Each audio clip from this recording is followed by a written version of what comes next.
Good morning, my dear students. How are you? I hope you are well. We have not met for a long time due to lockdown. Are you staying at home? What are you doing? I gave some sentence for correction, but yet I have not got any response from you. So I think if I deliver a brief lecture on correction of the given sentence, then it will be beneficial for you. So I am giving a brief lecture on corrections of sentences. Most of the students have not corrected the common errors in the following sentences. So I am giving a brief discussion on common errors of the given sentences.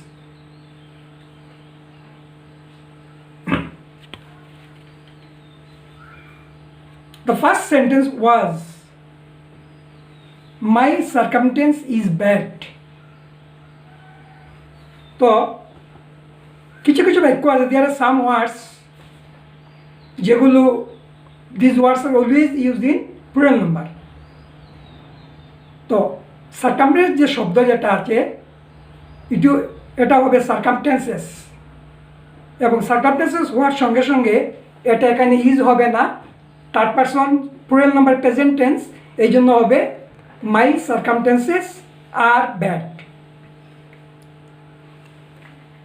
তো এভাবে আরও কিছু শব্দ আছে যেগুলো plural number use হয়, যেমন আমি পরে যেমন নিউজ আছে, ভেজিটেবলস আছে, এইভাবে আরও অর্ডার্স আছে, এইভাবে আর কি শব্দ আছে যেগুলো আমরা পরে ডিসকাস করতেছি।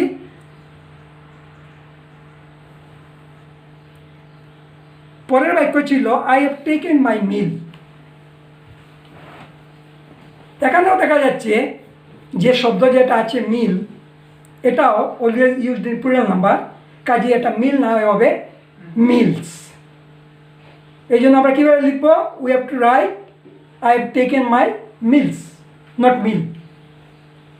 So will never tell it meal, always আমাদেরকে বলতে হবে এটা মিলস।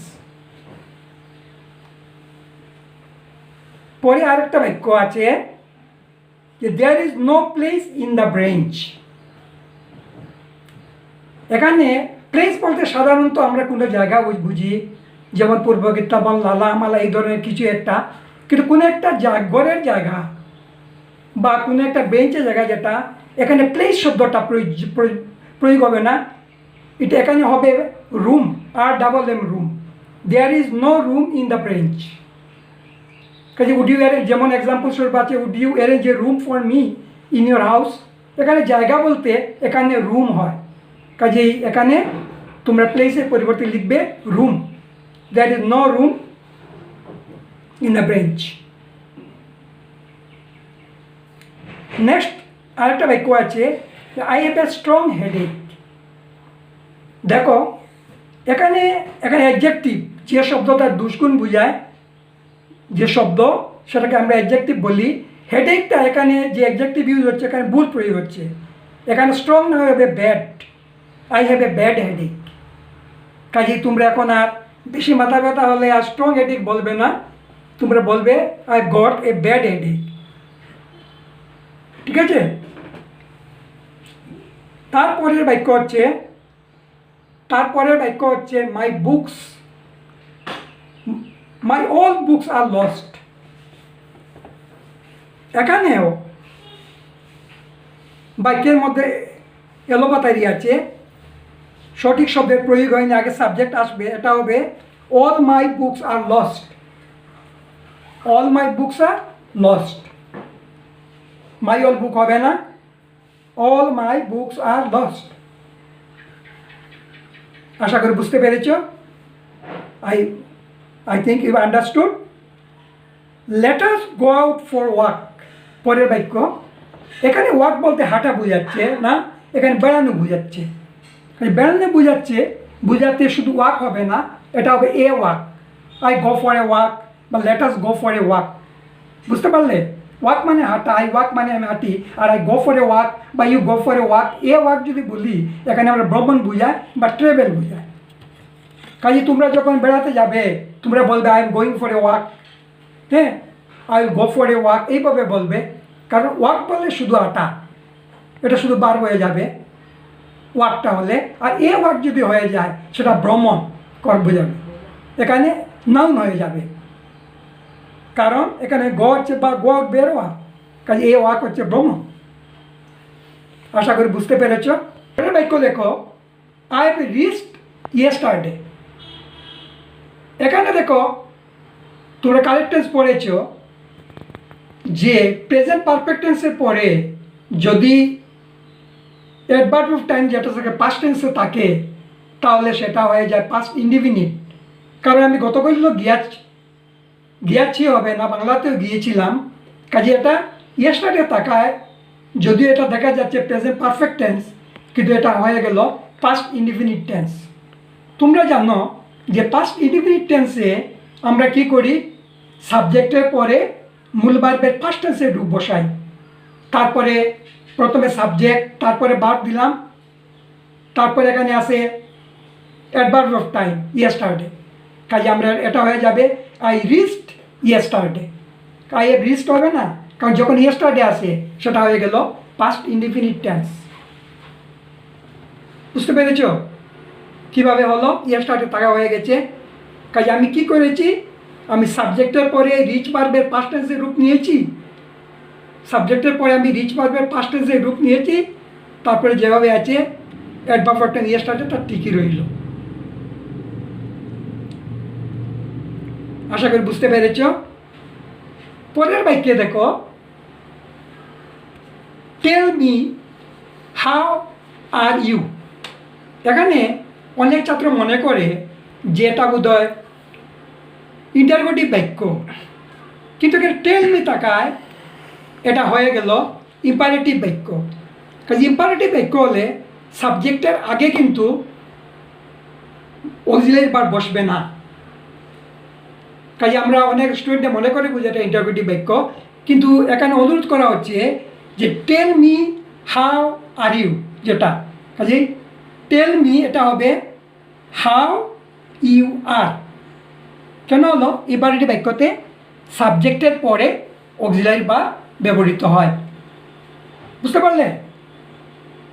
এ ধরনের আরেকটা বাক্য আমি দিলাম যাতে তোমরা ভালোভাবে বুঝতে পারো। Tell me how are you. এখানে বাক্যটা কিন্তু প্রশ্নবোধক নয়, এটা ইম্পারেটিভ বাক্য, তোমাদের বোঝার জন্য আমি দিলাম। কেননা টেল মি থাকার শব্দেও যে শব্দটা আদেশ অনুরোধ বোঝায়, প্রার্থনা আদেশ অনুরোধ করা বোঝায়, সেটা হচ্ছে ইম্পারেটিভ বাক্য। কাজে ইম্পারেটিভ বাক্য তোমরা জানো যে সাবজেক্টের পরে অক্সিলারি ভার্ব বসে, কিন্তু এখানে যে অক্সিলারি ভার্ব যেটা আছে আর, এটা দেখা যাচ্ছে ইউ সাবজেক্টের আগে। কাজে তোমরা এটাকে পরে নিয়ে নাও, বাক্যটা শুদ্ধ হয়ে যাবে tell me how you are. বুঝতে পেরেছো তোমরা আশা করি। কারণ আমি কেন নিলাম অক্সিলারি ভার্বটা সাবজেক্টে পড়ে, কারণ সেটা হচ্ছে যে ইম্পারেটিভ সেন্টেন্স, এই জন্য আমি আর ভার্বটা পরে নিলাম। কাজে এখানে কোথায় দুটো ভুল পেলে, এটা আমাদের স্টুডেন্টরা হয়তো মনে করেছিল যে এটা হচ্ছে interrogative sentence, but is not interrogative sentence, not interrogative, it is imperative sentence. কাজে auxiliary verb will be placed after subject you. Do you know who am I, একই ধরনের বাক্য। এখানে ডু ইউ নো প্রথম যদি অক্সিলারি ভার্ব দিয়ে প্রশ্ন করা থাকে, পরেরটা কিন্তু অ্যাসার্টিভ হয়ে যাবে। কাজে দুইটাই আমরা এইভাবে বাংলাতে কখনো বলি না তুমি কি জানো আমি কি হই। এখানে এইভাবে দেখা যাচ্ছে ডু ইউ নো টাকায় প্রশ্ন হয়ে গেছে, ডু আর টাকায় অক্সিলারি ভার্ব ইউ নোর আগে আসলো, অক্সিলারি ভার্ব নাটায় ডু আসলো, আর হু এম আই যেটা এই অক্সিলারি ভার্বটা সাবজেক্টে পড়ে যাবে। কাজে হবে who I am, do you know who I am. কেননা আমি প্রশ্ন করেছি প্রথমেই ডু দিয়ে, কাজে পরে আর প্রশ্ন সাবজেক্টের আগে আনার দরকার নেই। কারণ প্রথমে যে শব্দ দিয়ে আমরা প্রশ্ন আরম্ভ করব, হ্যাঁ, তারপরে বাক্য যেটা এটাকে আর ইন্টারগেটিভ করতে হয় না, এটা অ্যাসার্টিভই থাকবে। এই জন্য হবে do you know who I am. পরে আরেকটা বাক্য, tell me what is your name. এটাকে তোমরা অনেক স্টুডেন্ট কনফিউজড হয়, আমি দেখেছি ভিন্ন ক্লাসে অনেক সময়ে। এই জন্য আমি এটার উপরে আর একটু ডিটেলসভাবে তোমাদেরকে বোঝাতে যাচ্ছি। এখানেও দেখো ইম্পারেটিভ বাক্য, কারণ তোমরাই নিজেই বলো কী হবে, tell me what is his name হবে না, হোয়াট ইজ নেম ইজ হবে।